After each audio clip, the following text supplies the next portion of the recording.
First of all, let's find out what the word belief actually means.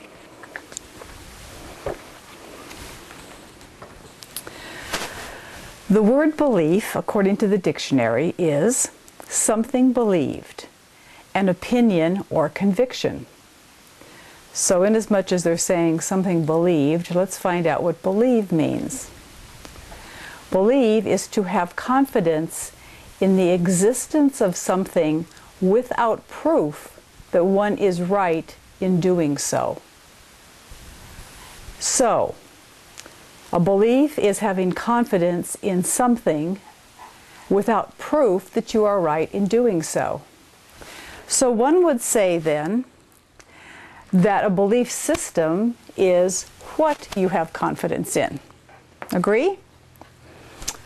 And that is what I'm asking tonight. What do you have confidence in that you do not need any proof of that you are right in having that confidence? Is it a belief system that is composed of something that you learned as a child, your religion, schooling, things you learned from your family, your peer group, your friends you've read, gone to workshops? Or is it a compilation of different pieces, all of which you call your belief system? The question is, does that belief system support you, or do you support it? Does it form a foundation upon which you can always rely, have confidence in, or is it something that you have to keep shoring up, something that you have to keep making sure you do this or you do that?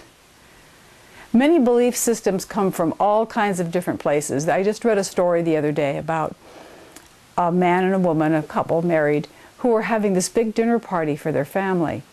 And the husband was wanting to help his wife cook. So he said, "Why don't I fix the ham? You can do everything else. I'll fix the ham. That's easy. And then I'll help you." And she said, No, you can't do that, honey, because you won't do it right." And he said, "What's to do right? You put the ham in the pan, you put it in the oven." And she said, "Oh, no, you don't understand. You have to cut the ends off of the ham before you put it in the pan." And he said, "Why?" And she said, "Well, that's just the way you cook ham." That's her belief system about cooking ham. So when the family had all gathered and they were sitting there having dinner, he turned to his wife's mother and said, "My wife tells me that to cook ham, you have to cook off the ends. Did you teach her that?" And she said, "Yes, I did." And he said, "Well, why did you teach her that?" And she said, "Because that's the way you cook ham." So fortunately, her mother was there also, Grandma. So he said to Grandma, "Grandma, did you teach your daughter that that's the way you cook ham?" And she said, "Teach my daughter? Heavens no. I cooked ham that way because I didn't have a big enough pan to put the whole ham in." And it had become a belief system within the family 2 generations from that time that was so strong that that woman wouldn't let her husband cook the ham because she thought it would be wrong.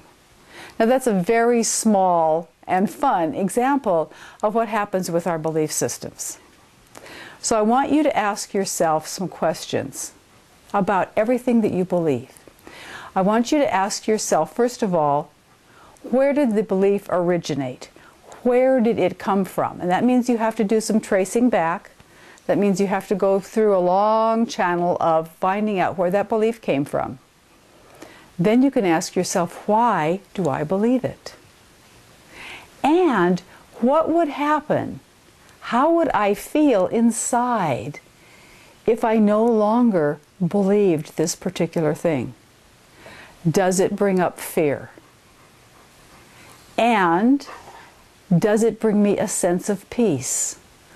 Or is my belief system actually benefiting someone or something else? Those are the questions that you want to ask yourself. And there's a web page on my website that will be at the end of this tape that will assist you, where I have written those out for you so that you can go back and look at them one at a time. And test that which you believe against these questions to see if you have confidence in something that is actually supportive of you.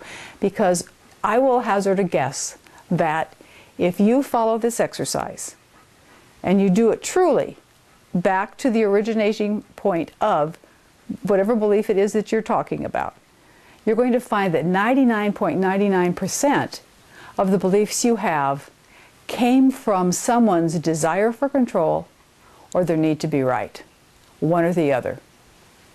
Because you see, your belief system is rarely, if ever, your personal truth. And to find your personal truth, you have to release your belief system. You have to let go of what you believe, have confidence without proof, is true, to find out what is truly true for you. That is your personal truth. That is what we do when we work in the retreats here, the workshops I give. And that's one of the reasons that I talk so much about our retreats, because it gives people 5 days to be in this atmosphere of working from their own personal truth before they take it back into the world. So go to the webpage that's at the end of the video and do your homework. And if you need any help, give me a call and we can do some work together. It's a precious, precious thought to know that there is a way to find your own personal truth and to live from that place for the rest of your life and into infinity. Thank you, and good night.